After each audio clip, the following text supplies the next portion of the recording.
नमस्कार दोस्तों। हमारी आज की कहानी है कमाऊ बहू। अलार्म जोर जोर से घनघना रहा था। कितनी जल्दी 4 बज गए, ऐसा लगता है जैसे अभी तो सोई थी, सोचते हुए नमिता उठ बैठी। भले ही उसका उठने का मन नहीं था, पर उठना तो था ही, क्योंकि अगर थोड़ी भी देर से उठती तो सब शेड्यूल बिगड़ जाता। आखिर एक बड़े परिवार की कमाऊ बहू जो है, बस उठते ही लग गई मशीन की तरह रोज के काम करने। पहले सफाई की, फिर नहा धोकर किचन का काम निपटाया, फिर जब स्कूल जाने के लिए तैयार होकर आती तो नसीब होती थी एक कप ठंडी चाय।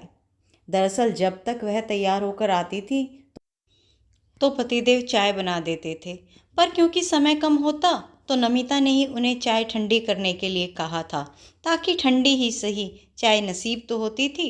वरना टूरिंग जॉब के कारण जब उसके पति महीने के जिन 3-4 दिनों के लिए शहर से बाहर जाते थे, तब तो उसे बिना चाय के ही जाना पड़ता था, क्योंकि तब एक तो उसके काम बढ़ जाते थे, दूसरा उसे स्कूल बस से जाना पड़ता था, जो थोड़ी जल्दी आ जाती थी।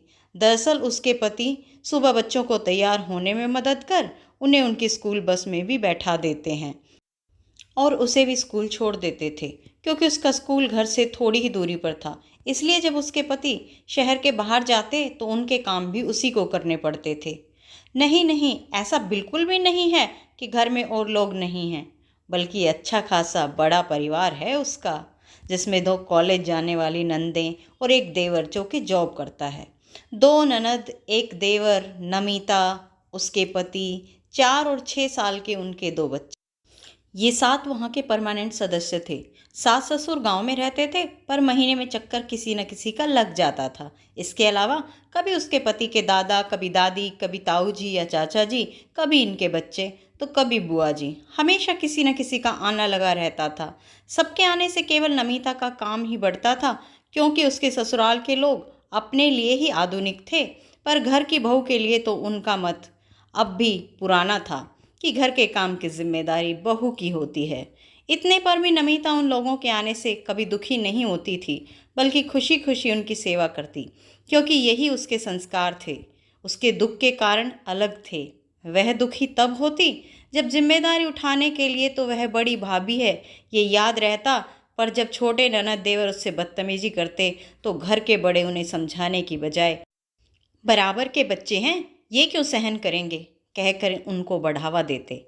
जब वह दोपहर में घर आती और जूठे बर्तनों का ढेर उसका स्वागत करता तो दुखी नहीं होती, पर सब कुछ करते हुए भी नौकरी के बहाने काम से बचकर निकल जाती है बहू, सुनकर टूट जाती।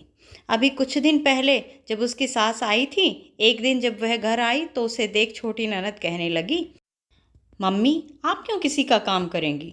कोई नौकरी करता है तो अपने लिए करता है, कौन सा आपको सैलरी देते हैं? अब कोई पूछे उससे, शहर में रहने, पढ़ने, खाने और कपड़े पर क्या कम खर्च होता है? दोनों पति पत्नी कमाते हैं, तब जाकर इतने बड़े परिवार का पालन हो पा रहा है। कमाता तो देवर भी है, पर छोटा है तो कोई भी जिम्मेदारी क्यों उठाएगा भला? अभी कुछ दिन पहले 2 पड़ोस की आंटी बातें कर रही थी, तब एक आंटी जो कि उसके ससुराल के गांव की है, कहने लगी, नमिता तो नंदों के दम पर नौकरी करती है, पीछे से घर जो संभाल लेती हैं। मन किया कि पूछ ले, आपको कौन बताता है, पर जानती थी कि बात बढ़ाने का क्या फ़ायदा। सच वो जानती है तो किसी को सफाई क्यों दे, और वैसे भी उसकी आदत नहीं है घर की बातें बाहर बताने की। नहीं तो वह कह भी सकती थी कि आप किसकी बात कर रही हैं, क्योंकि मेरी नंदें तो हमेशा एक ही राग अलापती हैं कि हम यहाँ पढ़ने आई हैं, किसी का काम करने नहीं। उनके लिए यह घर अधिकार जमाने के लिए उनका है और जिम्मेदारी उठाने को बहू का। पर गलती उनकी भी नहीं है, गलती उन माँ बाप की है जो बहू बेटी में भेदभाव करते हैं और बेटियों को गलत सीख देते हैं। पर नमिता अब बदल रही है। अब वो गलत को गलत कहने लगी।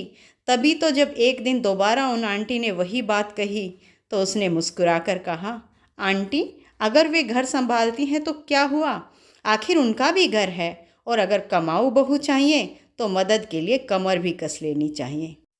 धन्यवाद दोस्तों। अगर कहानी पसंद आई तो लाइक, शेयर, कमेंट और सब्सक्राइब करके बेल आइकन दबाना मत भूलिए।